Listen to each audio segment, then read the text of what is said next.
ఒక రైతు, సామాన్య రైతు సబితమ్మతో ఏమంటాడు తెలుసా? చేస్తారా మా రుణమాఫీ, ఇది ఫిబ్రవరి నెలలో అవుతుంది ధర్నా, అయితే చేస్తారా మా రుణమాఫీ, పక్కా చేస్తారా మా రేవంత్ రెడ్డి అన్నాడట. ఎప్పుడు చేస్తాడే అన్నదట. ఏముందమ్మా ఫిబ్రవరి 31 ఉంది కదా, అందులో చేస్తాడు, లోపల అయిపోతుంది. అంటే ఎంత దగాకోరు, ఎంత బట్టెవాజ్ ప్రభుత్వం ఇది అనేది ఒక సామాన్య రైతుకు కూడా నవాపేటలో కూడా అర్థమైంది. ఫిబ్రవరిలో 31 ఉంటుంది, అయితే మీరు ఎవరైనా మోసపోయారు. అది రాదు, ఇది కాదు, గట్లా ఫిబ్రవరి 31 రాదు, రేవంత్ రెడ్డి రుణమాఫీ కాదు, ఇట్లా అన్ని హామీలు ఇంతే. మీరు ఆ సినిమా చూడొచ్చు, అహనా పెళ్ళి అంటాను సినిమా వచ్చింది, నేను చిన్నగా ఉన్నప్పుడు. అందులో ఒక ఆయన అంటాడు అన్నట్టు, అల్లుడు వస్తాడు ఇంటికి, మామగారు నాకు చికెన్ తినాలని ఉంది అంటాడు.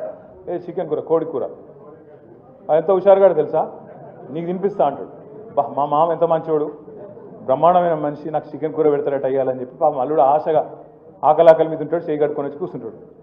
కూర్చోబెడతాడు, పళ్ళెం పెడతాడు, పీటేస్తాడు, ముంగట కోడిని కడతాడు అట.